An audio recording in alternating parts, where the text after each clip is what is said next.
Kyathanpalli municipality పరిధిలో draft ఓటర్ల జాబితా విడుదలైంది. తెలంగాణ రాష్ట్ర ఎన్నికల సంఘం ఆదేశాల మేరకు క్యాతనపల్లి మున్సిపాలిటీ పరిధిలోని 22 వార్డులకు సంబంధించిన మోసాయిదా ఓటర్ల జాబితాను అధికారులు గురువారం విడుదల చేశారు. మున్సిపల్ కార్యాలయంలో జాబితా పరిశీలనకు అందుబాటులో ఉంది. ఓటర్ల జాబితాలో పేర్లు లేనివారు, తప్పులు, సవరణలు అవసరమైన వారు మున్సిపల్ కార్యాలయంలో ఏర్పాటు చేసిన ప్రత్యేక కౌంటర్లలో దరఖాస్తు సమర్పించవచ్చని కమిషనర్ గద్దెరాజు తెలిపారు. రానున్న మున్సిపల్ ఎన్నికల నేపథ్యంలో ప్రతి ఓటరు తమ వివరాలను తప్పనిసరిగా సరిచూసుకోవాలని ఆయన కోరారు. ఇది డ్రాఫ్ట్ జాబితా అనగా అధికారులు సిద్ధం చేసిన జాబితా. ఈ జాబితా మీద ఏమైనా అభ్యంతరాలు ఉన్నట్టయితే మేము మున్సిపల్ ఆఫీస్లో నోటీస్ బోర్డులో వార్డ్ వైజ్గా లిస్ట్ అనేది పబ్లిష్ చేశాము. అదేవిధంగా అభ్యంతరాలు స్వీకరించడం కోసము ఆఫీస్లో కౌంటర్ ఏర్పాటు చేయడం జరిగింది. మేము పబ్లిష్ చేసిన వార్డును ప్రజలందరూ వాళ్ళ ఓటు ఉందా లేదా చెక్ చేసుకోగలరు. ఒకవేళ సబ్మిట్ చేసిన జాబితా దాంట్లో ఏమైనా అభ్యంతరాలు ఉన్నట్టయితే, అంటే అనగా వాళ్ళ వార్డ్ అనేది 2020లో వాళ్ళు ఒక వార్డులో ఓటేశారు. ఈసారి పెట్టిన జాబితా దాంట్లో ఒకవేళ ఆ వార్డులో కాకుండా వేరే వార్డులో ఏమైనా మిస్టేక్స్ పడ్డా, లేకపోతే ఇంకేమైనా ఓటర్ జాబితా మీద ఎలాంటి అభ్యంతరాలు ఉన్నా కూడా ఆఫీస్లో లిఖితపూర్వకంగా సబ్మిట్ చేయవచ్చు.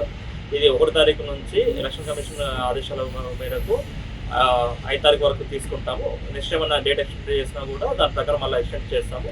తీసుకున్న అభ్యంతరాలన్నీ కూడా మా ఆఫీస్కి సంబంధించిన వార్డ్ ఆఫీసర్లు వీళ్ళ సమక్షంలో ఏంటంటే ఎంక్వైరీ చేయడం జరుగుతూ ఉంటుంది. ఖచ్చితంగా ఓటుకు సంబంధించిన దాని మీద అభ్యంతరాలు ఉంటే ఓటర్ వచ్చి లిఖితపూర్వకంగా సబ్మిట్ చేయాలి. సబ్మిట్ చేసిన దాన్నే మనము వ్యాలిడ్గా తీసుకుంటాము మార్పు విషయంలో. ఒకవేళ అలా కాకుండా మామూలుగా ఓవరాల్ జాబితా మీద ఏమన్నా అభ్యంతరాలు ఉన్నా కూడా వాళ్ళ అప్లికేషన్స్ సబ్మిట్ చేయవచ్చు.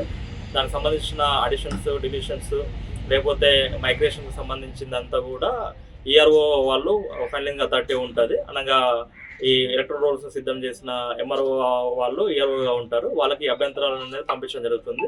మున్సిపాలిటీ పరిధిలో మున్సిపల్ కమిషనర్ దగ్గర ఉన్న డిస్కషన్ పవర్ ప్రకారము విత్-ఇన్ మున్సిపాలిటీ లోపల ఏమన్నా వార్డుకు సంబంధించిన దానిలో మ్యాపింగ్లో ఏమైనా తప్పులు పడితే మాత్రం అది మున్సిపల్ లెవెల్లో మేము చేస్తాము. అలా కాకుండా మిగతా అభ్యంతరాలు అనేటువంటి కొత్తగా ఓటర్లను చేర్చడము, చనిపోయిన వాళ్ళని తీసేయడము, లేకపోతే ఓటర్ జాబితా దాంట్లో పేరు తప్పుగా పడటము, ఫొటోస్ తప్పుగా పడటము, ఇవి అన్నీ కూడా ఈఆర్ఓ ఆధ్వర్యంలో ఉంటుంది. సో ఇదంతా గమనించి ఖచ్చితంగా ఏంటంటే పబ్లిక్ ఆఫీస్లో సంప్రదించగలరు. వాళ్ళకి సంబంధించిన ఎలాంటి డౌట్స్ ఉన్నా కూడా ఇక్కడ ఉన్న సిబ్బంది వాళ్ళకు సందేహాలు నివృత్తి చేస్తారు.